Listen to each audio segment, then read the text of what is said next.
No livro de o livro de Salmos, capítulo 145, versículo 8 e 9. Benigno e misericordioso é o Senhor, tardio em irar-se e de grande clemência. O Senhor é bom para todos e as suas ternas misericórdias permeiam todas as suas obras. O Senhor é quem Ele diz ser. Ele não muda. O Senhor não muda o seu humor. Hoje Ele está irado contra mim, amanhã não. Hoje eu acho que Ele não vai me atender porque eu não mereço. Meus queridos, nunca vamos merecer. O relacionamento com o nosso Deus é pela graça. E quem é a graça? O Senhor Jesus Cristo. E a palavra do Senhor diz em Timóteo que há o único mediador entre Deus e os homens, Jesus Cristo, o homem. Então, Ele sempre é misericordioso. Ele já estabeleceu a nossa ligação entre nós e o Senhor. Mas por faltar conhecimento da pessoa do Senhor Jesus, ali está o fato de quantos erros nós cometemos por falta de conhecê-lo.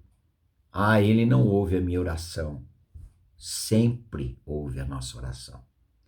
Ele me abandonou. Deus nunca abandona os seus. Agora, você é dele? Você foi tornado dele?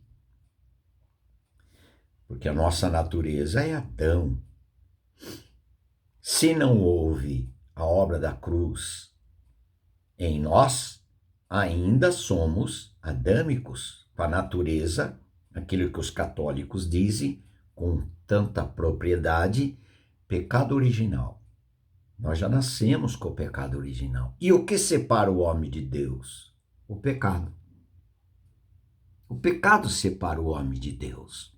Essa natureza de Adão, que todos nós nascemos, nos separa de Deus, porque um Deus é santo.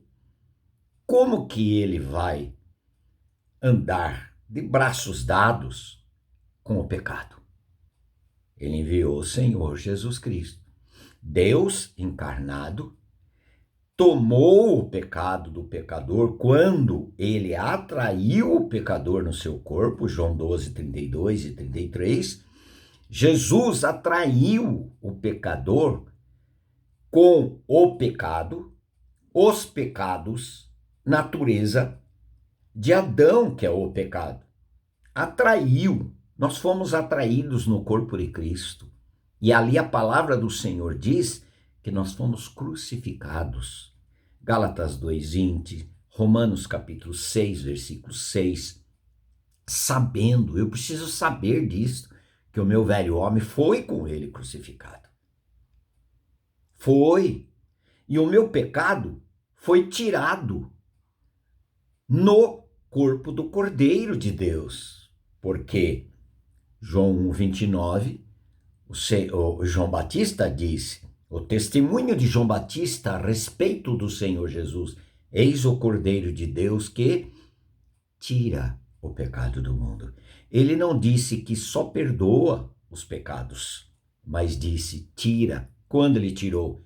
Quando nós fomos crucificados com ele, nosso velho homem, nossa natureza de Adão, foi crucificado com ele. E a nossa natureza de Adão, lembra Romanos 5:12? Por um só homem entrou o pecado no mundo, e pelo pecado a morte. Assim a morte passou a todos os homens, porque todos pecaram. O pecado.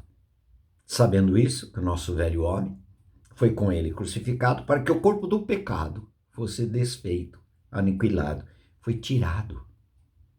Porque o propósito desse cordeiro é nos incluir nele e tirar o nosso pecado. Mas pela morte, é espiritual, mas ele também nos ressuscitou. E na sua ressurreição gloriosa, o Pai o ressuscitou e nos ressuscitou juntamente com ele. Meus queridos, por que muita gente diz benigno e misericordioso é o Senhor? Mas para mim ele não é benigno, para mim ele não é misericordioso. Você conhece o Senhor? Como o Senhor nos vê é diferente de como nós vemos as circunstâncias e vemos a atuação do Senhor nas circunstâncias. Porque achamos que o Senhor, sendo bondoso e misericordioso, nada de errado vai acontecer com a gente, nada de triste vai acontecer com a gente. Pode até acontecer com nossa morte física. Por que não? E ele vai deixar de ser misericordioso? Não. Ele sempre é bom. Ele é sempre misericordioso. Eu preciso conhecê-lo. Para que o meu coração descanse nele, sabendo que tudo está no controle dele. Alguém fala, mas tudo está no controle de Deus. Mas quando Deus atua segundo a vontade dele, nós achamos ruim. Será que nós temos conhecido o Senhor mesmo? O Senhor é bom em todo o tempo. Como nós vamos chegar nessa conclusão e descansar? Conhecendo, se relacionando. Esse Deus desce para ter intimidade com todos aqueles que nele crerem, depositarem a sua confiança. Antes tinha confiança em outro e em si mesmo, agora não. Agora confiança no Senhor e esperamos no Senhor. E a vontade de Deus deve nos conduzir sempre num espírito de reconhecimento e agradecimento, por mais dor que possamos ter. Isto nos leva a saber, será que realmente eu conheço o meu Senhor? Aquele que eu digo que é meu Senhor, eu tenho conhecido Ele, de fato e de verdade, de nesta dor eu adorá-lo, nesta dor eu dizer Senhor, como Ele diz, em tudo dai graça, Senhor, te dou graça, está doendo, Senhor, mas eu te dou graça, porque o Senhor está trabalhando, eu continuo sendo do Senhor e o Senhor continua sendo meu. Nós temos um relacionamento e a tua vontade está sobre a minha vontade, como o Senhor Jesus Cristo colocou diante do Senhor lá no Getsemane. Se possível, passa de mim esse cálice, mas não faça a minha vontade, faça a tua. Estava numa dor? Estava. Sendo esquecido pelos próprios apóstolos? Sim. Estava ele só? Estava, mas não só. Sempre consolado pelo Senhor, mas a dor continuava. Faça seu comentário se você quiser.